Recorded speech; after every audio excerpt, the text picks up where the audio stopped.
Good afternoon, everybody. We welcome you back to the afternoon session. We've got a session on sepsis on the pregnancy side, as well as trying to identify it in the newborn.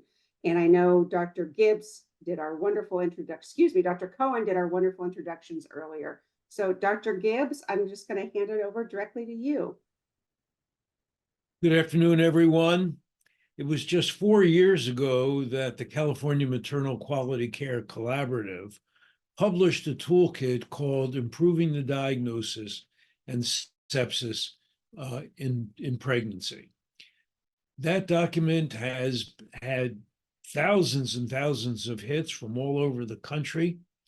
And what I'm going to do this afternoon in the next 45 minutes is briefly review what we presented then and tell you what we've done in the last 4 years so that we really are going to say what is the latest on improving outcomes in maternal sepsis. Next slide, please, Christina.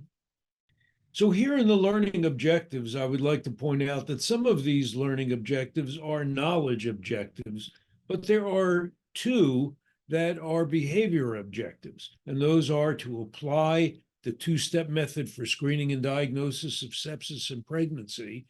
And the fifth one is to identify in your own clinical setting one approach that you can work on to improve delay in antibiotic administration. Next slide. I wish to acknowledge the National Institutes of Health for its support in our large-scale implementation project. Doctors Bauer and Main are the principal investigators, and they have enabled the background for what I'm going to present today, and also to thank and acknowledge the California Maternal Quality Care Collaborative. Next slide. So let's talk about the burden of maternal sepsis. Sepsis occurs in about 4 per 10,000 deliveries, and that may not seem like it's very often, but it accounts for up to a quarter of all maternal deaths. And the very important part of this is that most cases of maternal death from sepsis, up to 2/3, up to 63%, have been identified as being preventable. And we're going to work on those prevention interventions. And then while sepsis, death from sepsis is not all that common, there are probably 50 women who experience life-threatening morbidity or severe maternal morbidity from sepsis. And the death from sepsis actually works against us because it's so infrequent that our guard gets let down. And that I'm going to emphasize in some of the qualitative research that we'll report. Next slide. As with so many reproductive and obstetric outcomes, there are important disparities in rates of maternal sepsis. And as shown here, women of color have much higher rates of maternal sepsis than do white women. And we'll see whether we might be able to get a little into this disparity as well. Next slide. Well, the definition of sepsis has been changing. The best working diagnosis now is that maternal sepsis is a life-threatening condition defined as organ dysfunction and resulting from an infection during pregnancy, childbirth, post-abortion, or in the postpartum period. And this definition has been endorsed by FIGO and is generally followed worldwide. It was this notion that in order to have sepsis, organ dysfunction must be necessary, and this came forward at the surviving sepsis criteria. Now, the Centers for Medicare and Medicaid continue to use a SIRS-based definition, and we will explain why the criteria for SIRS are not appropriate for diagnosing maternal sepsis and should not be used in the clinical setting. Next slide. Well, the story about the high rate of death from maternal sepsis hinges on these three deadly delays. And delays in recognition, delays in treatment, and delays in escalation of care all work against having the most positive outcome and all contribute to the large percentage of cases of maternal death from sepsis that are judged to be preventable. Next slide.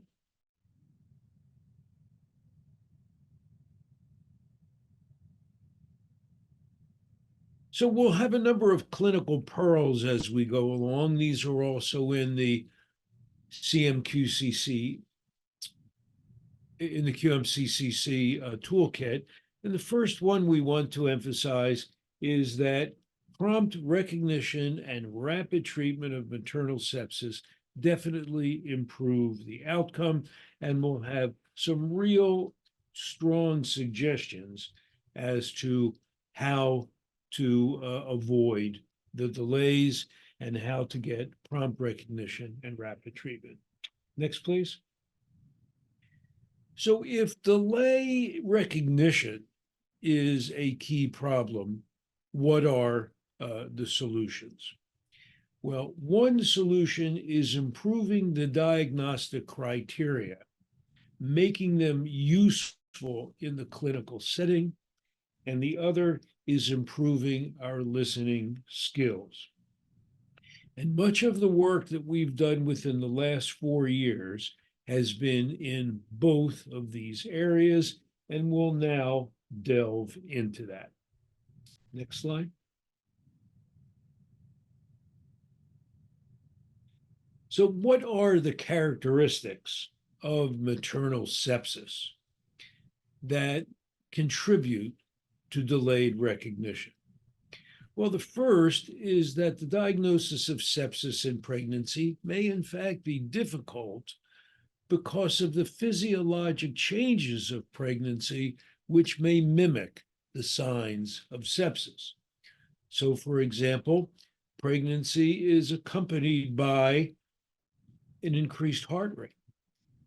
Pregnancy is accompanied by decreased blood pressure, particularly in the second trimester. Pregnancy is accompanied by an increase in the white blood cell count, and lactic acid, which is a marker of sepsis in non-laboring patients, actually goes up in labor. So all of these can make the diagnosis more difficult. In addition, we know that the criteria for diagnosing sepsis in non-pregnant individuals, such as the SIRS, systemic inflammatory response system, do not perform well in pregnant women because they do not account for the physiologic changes of pregnancy. If you're all seeing some black squares and black rectangles on your screen, we're aware of that, and we're working to get that fixed.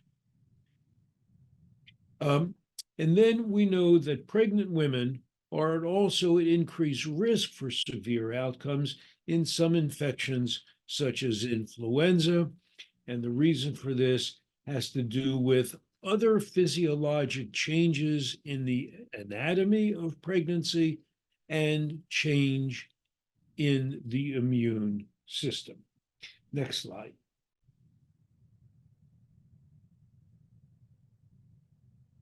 So here we want to add a couple of slides on key clinical pearls. And the first is that when sepsis occurs in an obstetric patient, it usually occurs in someone without any risk factors. So it usually occurs in someone who doesn't have diabetes or an immune disease. It occurs in an otherwise perfectly healthy pregnant woman. We will emphasize that fever is often absent at the time that the pregnant woman or the postpartum woman presents with sepsis. This can occur in 25% of women who have a diagnosis of sepsis. And unfortunately, the absence of fever often leads the caretakers away from their suspicion of infection and sepsis. But what is important are these soft, non-specific symptoms, such as I have fatigue, I am so weak I cannot get out of bed, I am terribly short of breath. These are common presenting symptoms of sepsis and must trigger the evaluation of the patient for infection, even if fever is not present. Next.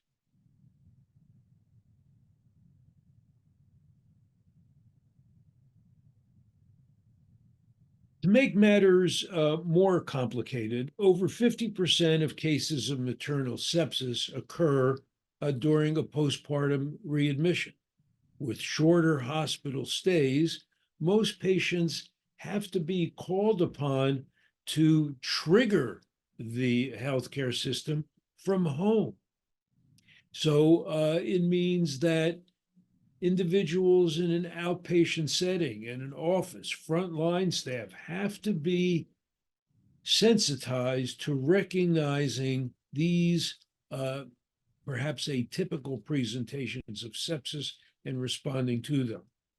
This also means that a pregnant patient or a postpartum patient who has sepsis will come to a hospital and not be seen by an obstetrician or gynecologist, and may be seen by an emergency room physician who may or may not know about how physiologic changes of pregnancy may affect a patient. Or it may mean that the patient will go to a hospital other than where she delivered. And we know that that happens in about 20% of cases. So there can often be discontinuity of care. Another part of the story is that there may be lack of recognition of sepsis symptoms by the patient or by her support group. And patient education and support group education is important. And then one of the most important parts of this Pearl package is that the presenting symptoms are often minimalized. I'll be giving you some examples, but it's often, oh dear, you just had a baby, this is normal, when there are actually alarm symptoms going off. Next slide, please.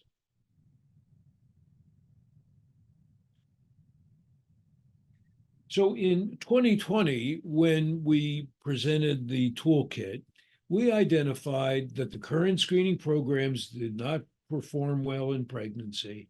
And accordingly, we recommended a two-step approach to the diagnosis of sepsis during pregnancy and in the puerperium.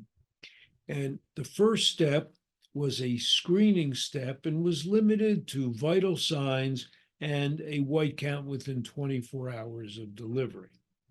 And then if this screen turned out to be positive, then a second diagnostic step was used, and that was to evaluate for the hallmark of maternal sepsis, namely end organ injury, by use of laboratory values and bedside examination of the patient.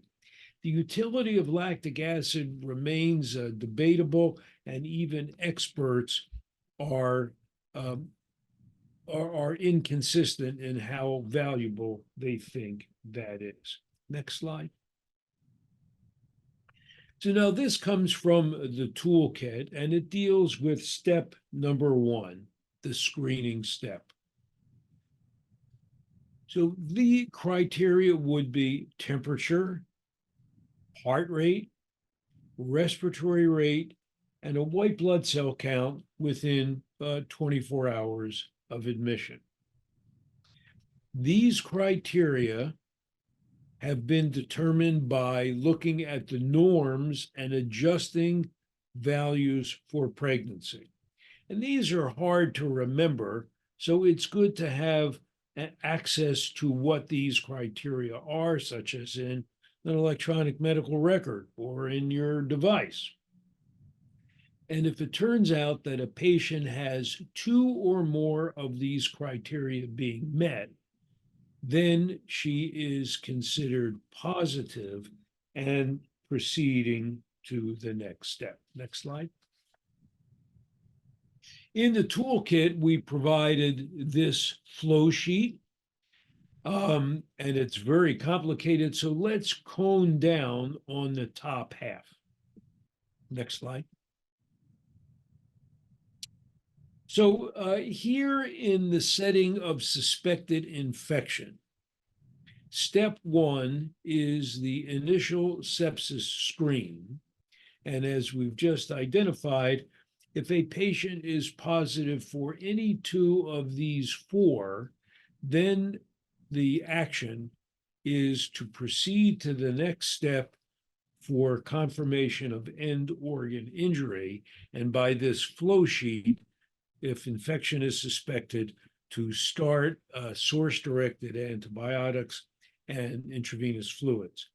We're actually working on updating this flow sheet, and within the next month or so, we expect some minor tweaking of this, but still the action is see whether the patient fulfills these criteria, and if so, proceed to the next step for the diagnosis of sepsis. Next, please. So then the confirmation of sepsis would be if a patient has evidence of end organ damage, and that is either by the laboratory values shown here, white blood count, coagulation studies, comprehensive metabolic panel, or lactic acid, or a bedside assessment identifying low urine output, poor pulse oximetry, or a mental status assessment showing confusion, combativeness, or disorientation. Next slide. And on this slide and on the next are the values for measuring end organ injury. So in order to be screened positive, it was necessary to have two of the four criteria, and to meet the criteria for end organ damage, it is necessary to fulfill only one of these criteria. Now, there's really no point in committing all of these multiple measures and all of these values to memory, but these should be readily accessible, such as in your electronic medical record, in your device, to see whether the patient has evidence of end organ damage. And I'll just give a bit of a preview now and say that the most common organ system to show damage is the cardiovascular system, and this is usually on the basis of hypotension. Next slide. And then the respiratory system can also be commonly involved.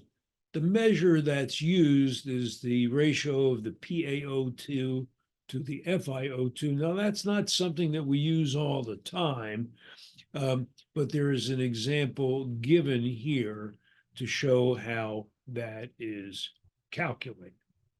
And at this point, you'd probably be getting help from your medical emergency team or your rapid response team. Next slide, please. So here we have the bottom half, and this is step 2 of the evaluation, and it goes over in flow sheet format how we approach women who have evidence of end organ damage or who have negative criteria. Next slide, please.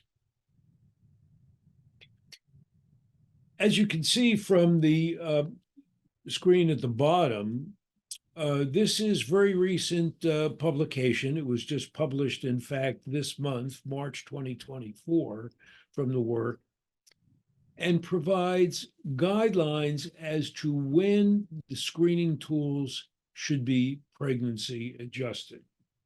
And what we've learned is that after 20 weeks gestation, a pregnancy adjusted screening criteria such as CMQCC should be used because it has the best sensitivity and the lowest false positive rate. But before 20 weeks pregnancy, before the vital signs really begin to change that much, then it's okay to use SIRS criteria. And then what about after delivery? So in the postpartum period and for immediate readmits, for less than 72 hours from delivery, again, use pregnancy-adjusted screening tools for good sensitivity, but more than 72 hours after delivery, then it's okay to go back and use those for other adults.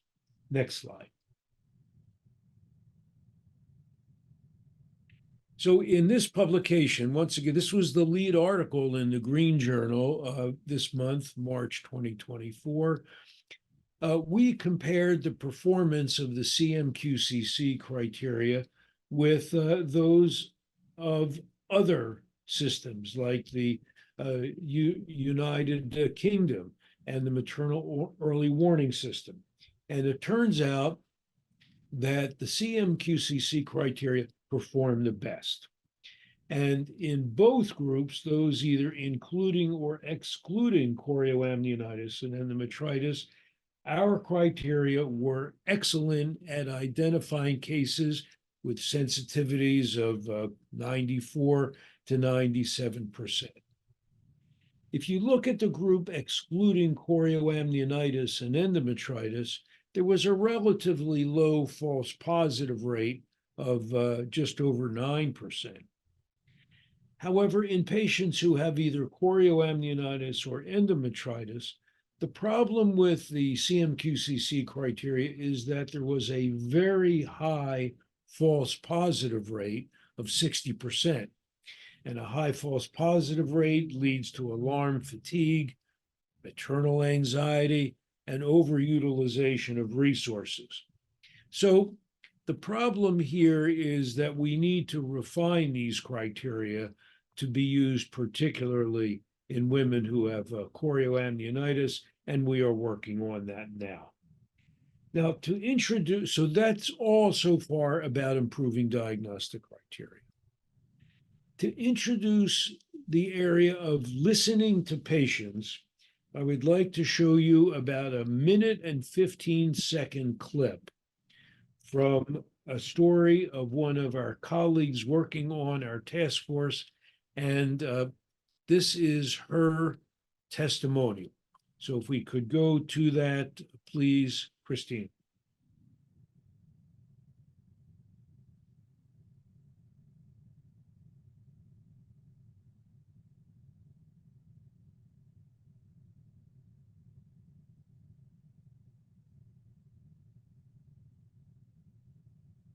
Day. So I got home on a Friday and I started feeling really run down.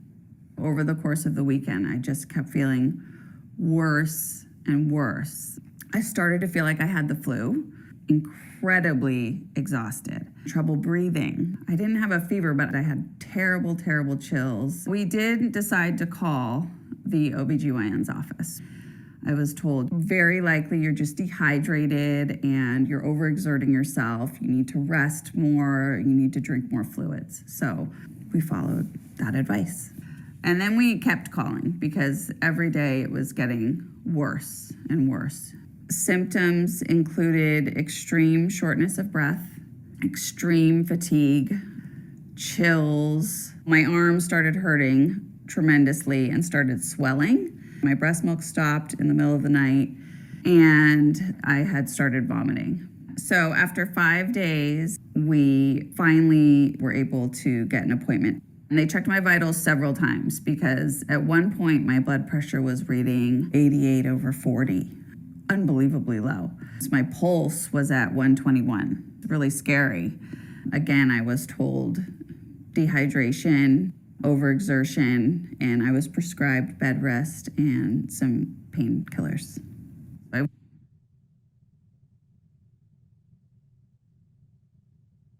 Christina, thank you. So there is an articulate, chilling description of a woman presenting symptoms of sepsis and it not being recognized. So let's go to the next slide, because here I'm going to report the results of qualitative research with women who survived sepsis or of their caregivers in the one case where there was a fatal outcome.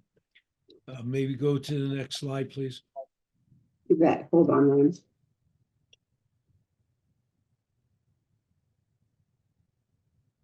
Yeah, so here we have this important pearl, if we could just back up, that we really need to listen to the patients. In fact, we need to listen to all members of the team. We need to have a non-hierarchical system of care. So when it comes to dealing with delayed recognition, again, it's improving the diagnostic criteria and improving our listening skills. So we want to make application in the clinical setting of tested diagnostic criteria and make sure that we're tuned in to what the patient is telling us. Next slide.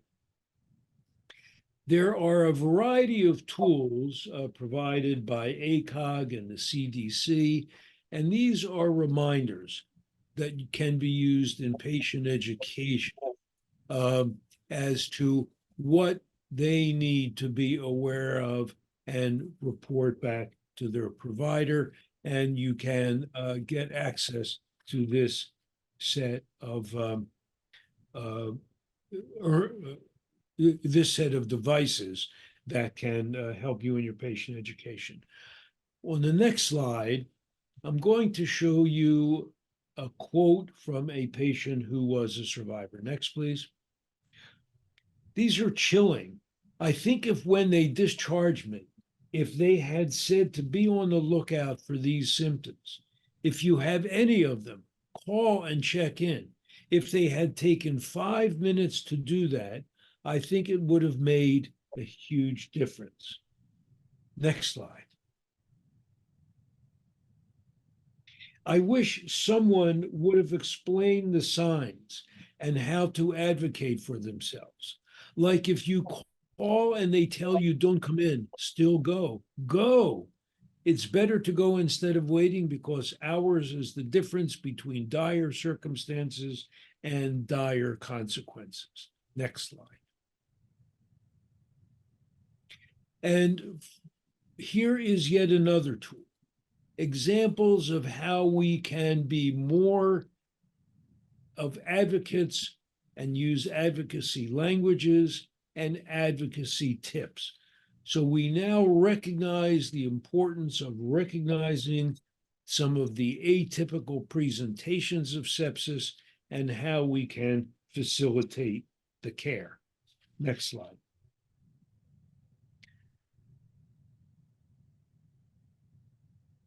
Next, please. The next slide emphasizes the importance of not minimalizing. She's dismissed there, and throughout the whole story, whenever we brought these things up, it was, you just had a baby. everything's okay. Don't worry, you just had a baby. And that was the recurring theme throughout our stay. So here is an example of a woman presenting with sepsis and the caregivers explaining away the signs of sepsis and infection and minimalizing. Next. I had no strength. I couldn't even go to the kitchen to get a glass of water. I was so weak, I couldn't stand up. I was short of breath after brushing my teeth and had to lie down on the bed. This is the presentation of sepsis and not an inclination, not a word about fever or chills or pain, but these systemic signs. So if we go to the next slide, this brings us from the area of delayed recognition to delayed treatment. And the treatment strategies would be prompt antibiotic administration and prompt source control. So we're now going to deal with the second delay, the delay in treatment. Next, please. So it's most important to get the antibiotics on board promptly because we know that in pregnant women with sepsis, if antibiotics are delayed within 1 hour, the mortality is only 8%. But if the antibiotics are delayed for more than 1 hour, the mortality jumps to 20%. So systems of care to get antibiotics on board promptly are critical and one of the strategies we want to champion. Next slide. The toolkit contains boxes like this, which are recommended antibiotics of choice. These are well thought out. Other organizations have antibiotics to recommend, and you don't want to have these in the tip of your tongue, but you want to have these antibiotic choices available to you, such as in your electronic medical record or by protocols that you've established for your own system. But you're certainly welcome to use the CMQCC toolkit proposed regimens. Next slide. So then there are system-based solutions. And to get antibiotics on board promptly requires a multidisciplinary approach. It includes nursing, physicians, pharmacy, transport, IV access, and it requires working in advance in order to get the antibiotics in that critical first hour.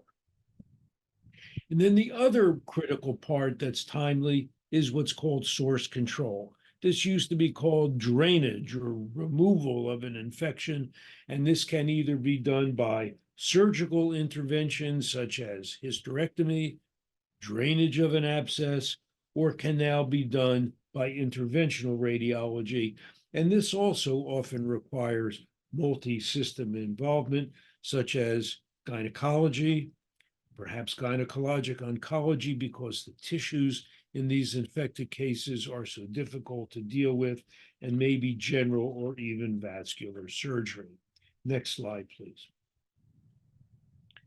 So the next slide shows a laparotomy in place for a woman who had group A streptococcal sepsis and required a hysterectomy, total abdominal hysterectomy, for removal of the infection so that the antibiotics could work.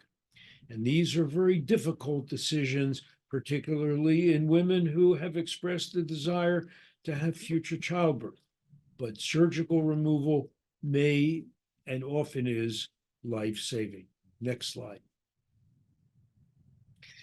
And then here is an example of a pelvic abscess shown on the CT scan. Those are the darker gray areas right in the center. And because of the location of this abscess, which was anterior to the uterus, the next slide shows how well this can be drained. So you see the C-shaped coil, and the coil is in there with drainage of the abscess. And having your friends in interventional radiology is often putting you in great shape if that skill is available at the time that you need it. Next slide. So now we've talked about delays in recognition, delays in treatment, and finally, I want to identify delays in escalation of care. The solutions here would be to activate your hospital rapid response team or the medical emergency team, whatever you call it. For a patient with sepsis and hypotension and perfusion and end organ damage, transfer to an ICU or directly to the operating room may be necessary, and it may be necessary to transfer the patient to a tertiary care hospital where more multi-system care is immediately available. So these are all of the actions that may be necessary. And I want to close with a couple of more aids. Next slide, please. So in September, our group published a sepsis bundle. I was delighted to be one of the co-chairs along with Melissa Bauer in getting this consensus statement together. This was in the September Green Journal and provides elements for the bundle. The next slide shows the top of box 1. And in box 1, we show what the elements are for the sepsis and obstetric care patient safety bundle. And these go from readiness to respect and all of the R's that we put in to the care. So if you have not seen this, I invite you to take a look at it. It's just about 4 or 5 months old, and it would be good to take back and review with your care team. Next slide. And here on this box, we have examples of obstetric evidence-based measures for infection prevention. After all, prevention of sepsis is even better than prompt treatment of it. So for example, here there would be peripartum indications for antibiotics, and this box has other recommendations for you in your care environment to have as a checklist. Last slide, please. So we've had a whirlwind trip through maternal sepsis. We've looked at delays as the major cause of preventable sepsis and preventable death from sepsis. And we have the fondest hope that with application of these techniques, application of systems improvement, that we will see a decrease in maternal mortality from sepsis and a decrease in standard maternal morbidity, all due to infection in and around the time of pregnancy. Thank you very much. It's been a pleasure to get this together and share this with you. Dr. Gibbs, thank you very much. Thank you for your patience with me. You did a great job. And we do have several questions that have come in between questions internally and on Zoom chat. So I think what we're going to do is we're due to start the next session at 3:20. So I'm going to let Dr. Gibbs take a little break. We're going to do the joint Q&A with Ms. Lafrac. After her talk, he'll join us there.